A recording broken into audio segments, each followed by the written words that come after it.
Good morning. Welcome back to my studio. I wanted to share a few more thoughts on functions of art, and this is a really exciting one to me. So one of the other functions of art is to train the feelings.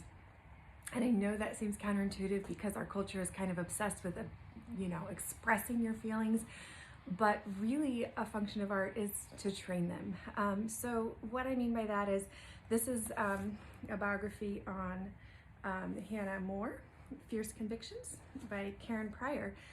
And in this, Hannah More was involved against in the work of the abolition of slavery in England.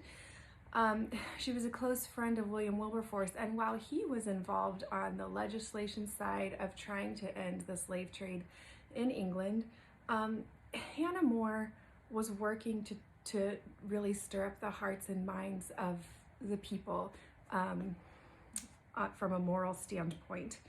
So there was a few quotes that I just loved in that, and that is really how finally the people were able to turn the tide against the slave trade. So the poet Percy Bysshe Shelley had said this quote, "Poets are the unacknowledged legislators of the world," he wrote in a defense of poetry. "The battle against slavery was, in many ways, led by the poets and other writers and artists who expanded their country's moral imagination so it might at last see horrors too grave for the rational mind to grasp." That quote really stuck with me. And I was amazed to see how these people that had these giftings in the arts were able to use their ability to connect with other people to really transform what was going on in England at the time. So I wanted to study that out in scripture. What does the Bible say about our feelings and how art transforms them? So the first verse I had was in Ephesians, and this is Ephesians 4:19, and he's talking about Gentiles, people in the world that have just been given over the futilities of their mind, being darkened, alienated from the life of God. And this beginning part in verse 19, in the New King James, it says, "who being past feeling have given themselves over," right? And that really got me thinking, being past feeling. Like, okay, so if we're past feeling, then that means that as Christians, as imitators of God, we are supposed to have feelings. And if we are supposed to have feelings, what are those feelings supposed to look like? And how do we train those feelings? So we're not at the mercy of our feelings.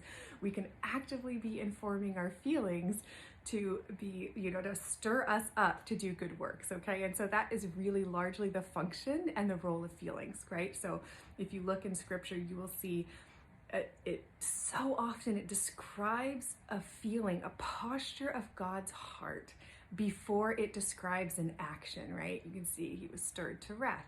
His bowels were moved with compassion. Like, these phrases are incredible, and they're almost always the precursor to an action. So I think in the very same way as God describes the function of his own feelings in that way, and of course he has perfect feelings and perfect responses, we are to train our feelings, right? That we are to stir each other up, we're to stir up our own feelings in the right way. And so how does art do that?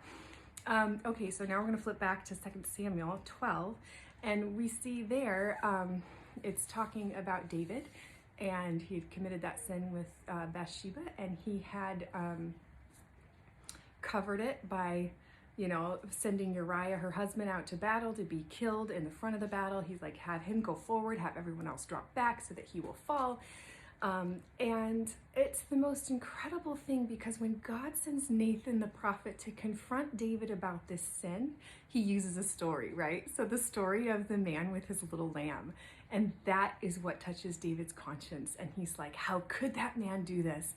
And Nathan says, you're the man, and then you can see in the Psalms later, like, just that dramatic influence that had on David's heart.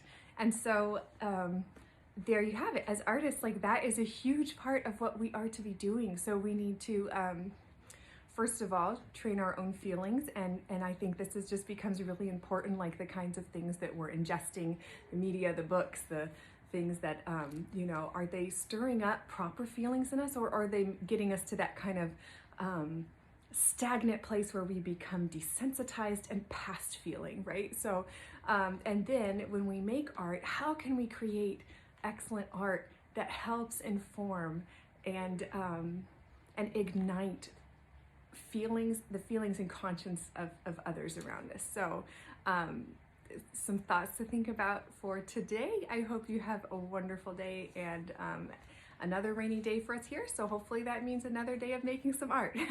All right, thank you so much for joining me. Have a great day.